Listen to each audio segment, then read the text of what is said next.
নাও বউকে দিয়ে ঘুগনি তৈরি করে আনো, দেখো প্ল্যাটফর্মে গিয়ে দাঁড়াও, বাস স্ট্যান্ডে গিয়ে দাঁড়াও। দিদির কথায় আমরা হেরে গিয়ে দিদির কথা মতোই চপ বিক্রি করতে এসেছি, যেখানে আমাদের আজকে ক্লাসরুমে থাকার কথা ছিল। ভাই যখন কিছু নেই 1000 টাকা নাও, দুটো চায়ের কেটলি কেনো। কাজ না থাকলে বউকে দিয়ে ঘুগনি তৈরি করে আনো, বাস স্ট্যান্ড প্ল্যাটফর্মে সেই ঘুগনি বিক্রি করো, চায়ের কেটলি নিয়ে নেমে পড়ো।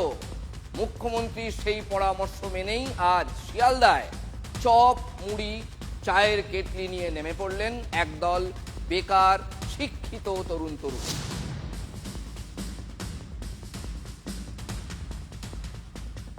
আমি যদি বলি ভাই যখন কিছু নেই 1000 টাকা নাও, দুটো চায়ের কেটলি কেনো, ঘর থেকে কিছু চা কিনে তৈরি করো, আর বিস্কুট নাও, নাও বউকে দিয়ে ঘুগনি তৈরি করে আনো, দেখো প্ল্যাটফর্মে গিয়ে দাঁড়াও, বাস স্ট্যান্ডে গিয়ে দাঁড়াও। এই টাকা তোমার কতদিনে কত টাকায় দাঁড়ায়। নতুন চাকরি প্রার্থীরা যারা এসএসসির পরীক্ষা দিলেন তারা আজকে রাস্তায় নেমেছেন হাতে চপ আর মুড়ি নিয়ে।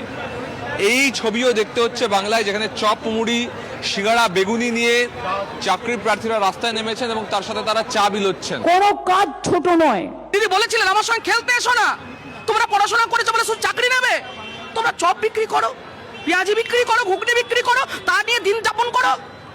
দিদির খেলাতে আমরা হেরে গেছি, দিদির খেলায় আমরা হেরে গেছি, দিদির কথায় আমরা হেরে গিয়ে দিদির কথা মতোই চপ বিক্রি করতে এসেছি এই মহানগরীর পথে। নির্মমতার প্রতিবাদ